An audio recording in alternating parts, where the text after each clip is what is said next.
You can know all the technology in the world and still not create and launch successful courses and products because your mindset is holding you back.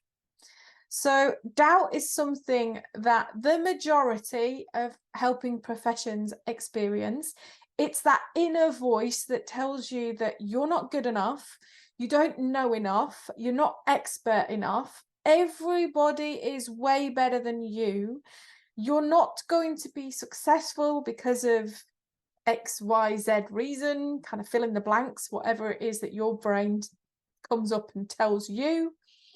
It stops you from sharing your authentic voice because you think people are going to make fun of you, or they're going to comment negatively, or it's something in the industry that's unusual, or you are in the middle of launching something and then you freak out and you don't launch it because you think that it's not that good anyway, or people aren't interested, or perhaps you just don't get to the point where you create your idea in the first place, because this crushing, overwhelming self-doubt stops you from thinking that it's worthwhile even creating to start with. So I personally experience this, as do the majority of my members on the Bib Accelerator. So you are certainly not alone. So number one, I want you to know that you are a completely normal human being if you are experiencing self-doubt. I was listening to a podcast the other day from somebody who was a multi-millionaire, and they got asked the question, when does the fear go away? And the answer was, it doesn't. Sorry. So we have this idea that you're going to get to a certain income level and then you're going to trust yourself and be confident. And that is just not the case. People with really high income levels suffer from imposter syndrome and feeling like they're a fraud and they're going to be found out, or doubting themselves and not trusting their ideas. It is a completely natural human trait. So we've got to learn, how are we going to deal with this on a day-to-day basis? What are we going to do so that we can create and launch effective products and services and courses and memberships, or whatever it is for your business, and not self-sabotage or not upper limit yourself? And that's one element that I've learned over time, is about upper limiting, and this tending to creep in worse when you are reaching either a income or a kind of upper ceiling. So if you are comfortable at a certain income level and then you do something that's going to take you to the next income level, then self-doubt can really show up quite harsh and quite full on in those times, because you are upper limiting yourself to make you kind of sit down, shut up, and get back to your comfort zone again. So what are 4 things that you can notice that you are doing which negatively impact the amount of self-doubt you experience, so that you can stop them? Number 1 is endless scrolling of social media. Social media is the home of everybody's highlights reel, and it's addictive. We know these things, and yet we still spend endless time kind of scrolling through all of this stuff, and it can have real negative impacts on your confidence. There is a difference between doing market research for a product or course that you want to launch, and there's kind of just filling your time endlessly with all these people telling you how amazing everything is, because it will always make you feel like you're not trying hard enough or doing enough, or that your idea is already out there, so what's the point, or that you could never do something as good as them, so let's not bother, and all these kind of self-doubt things.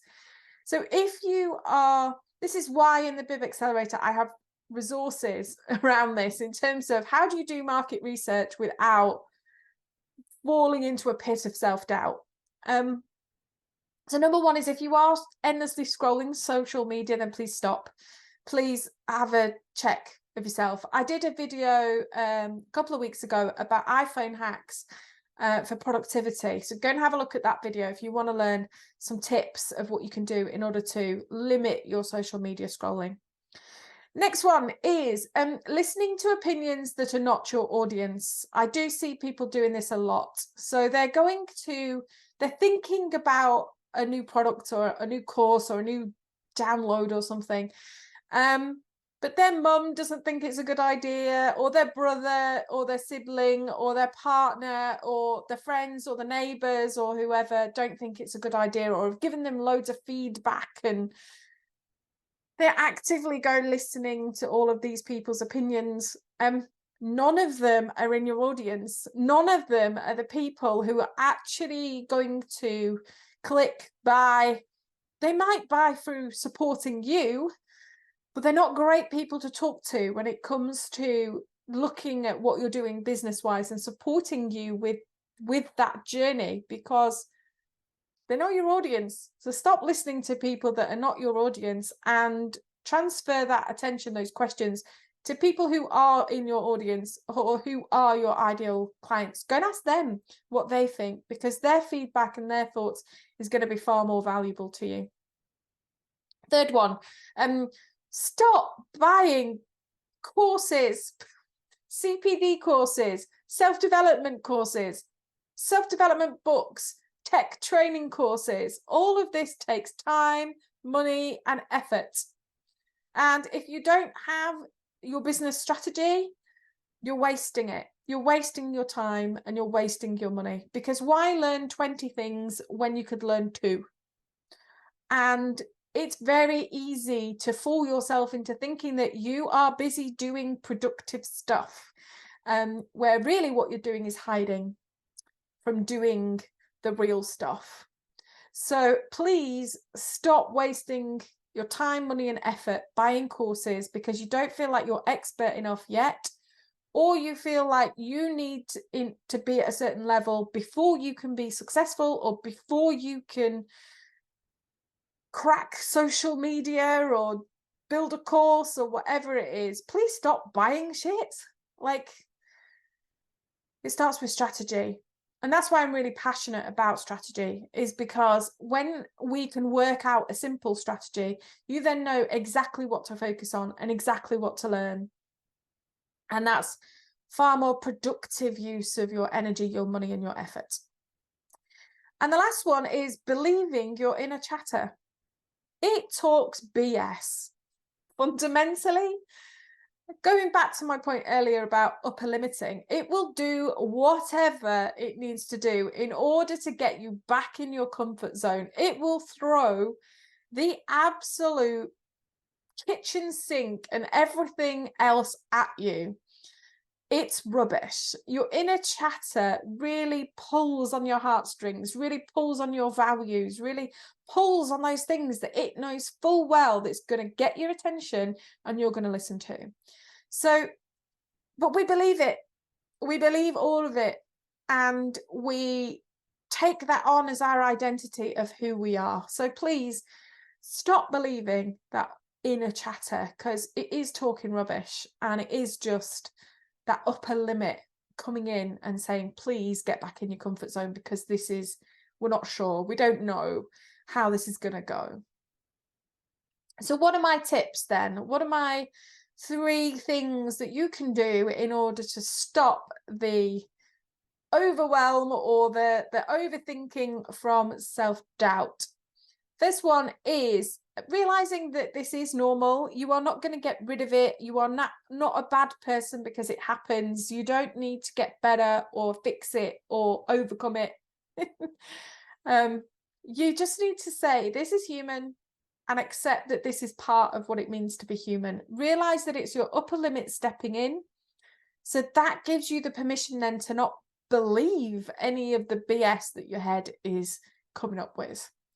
Second is to stop and reframe. That's my next tip, is because so many people let this just have free rein in their head without any kind of monitoring or any kind of, kind of adjustments. They just have this voice all the time that tells them 156 ways that they're rubbish and that they're going to be a failure. Stop. Now, you might like to get a pen and piece of paper and write all the things that you're saying in one side and then kind of write a reframe on the other side. Or you might like to just in the moment say stop, a very firm stop.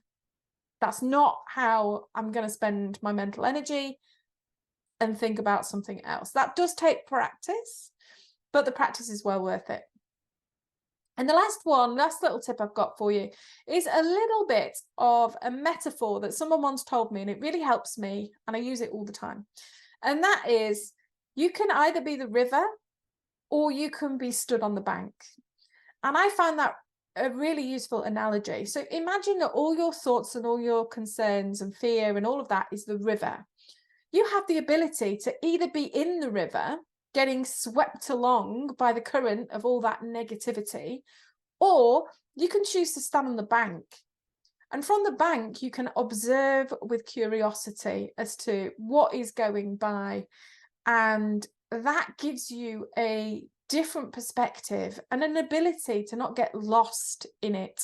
So quite often when I've got my, what I call neg head on, when that self-doubt is really gnawing and eating away at me, I go, are you in the river or are you on the bank? And most of the time I'm in the river. And I think, right, okay, crawl out, dry yourself off and be on the bank, be the observer. And then I'm a writing person, so I tend to get a notepad and pen, kind of write down from that observer point of view rather than the stuck in it point of view, and see what insights come up. Most of the time, the insight is, this is upper limiting, you're scared because you're stepping into something that is a bit different. Doesn't mean that you can't, doesn't mean it's going to go badly. So hey ho, and we kind of overcome it and carry on.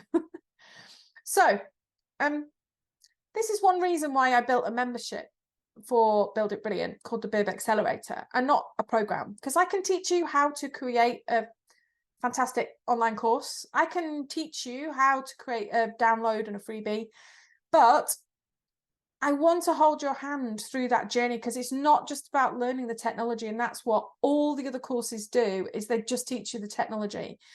They don't handhold you through that process of saying you can know the technology and still not launch because you're self-sabotage as you launch, or that you think that you're not good enough, or that your ideas are flawed somehow.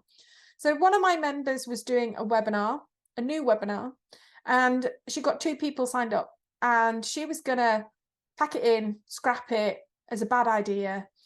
And luckily she's part of the Bib membership, so she came into the group and got loads of encouragement and some ideas about what she could do, and was able to kind of share that real journey with other people and not let it overtake her. Anyway, she went away and did all the things that everybody was saying that she could do in order to promote the webinar, really get it out there. She kind of had renewed energy and gusto for that final push. And in the end, she got 40 people signed up to her webinar. Now, for me, that is the difference that the Bib Accelerator can make, is the difference between on your own, thinking you're a failure or having to deal with that self-doubt, and being part of a community for support, encouragement, and sharing the reality of what it takes in order to build these things and create your brilliant business. So if you want details to the Bib Accelerator, they're down below in the description. And I'd just kind of like to leave the video with a bit of a self-doubt is normal, and you're not going to get rid of it, and that's okay. And that doesn't mean that you can't do the scary things, and it certainly doesn't mean that you can't be successful because you have self-doubt. Every single successful person that you know has self-doubt. So if you've liked this video and enjoy what I've shared with you, then please do give it a like. You can also comment down below, share if you've got something in your toolkit that really helps in overcoming self-doubt, then share it below. Or you want to ask me questions about overcoming self-doubt, then please do. And please consider subscribing to the channel, because it really helps these videos get out to more people. I am trying to build a free resource for therapists, coaches, and health professionals so that we can demystify technology and get out there and support the millions of people that are suffering.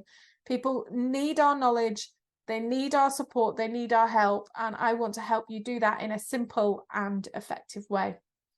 So that is it for this week's video. Thank you very much for watching, and I will see you next time for the next one.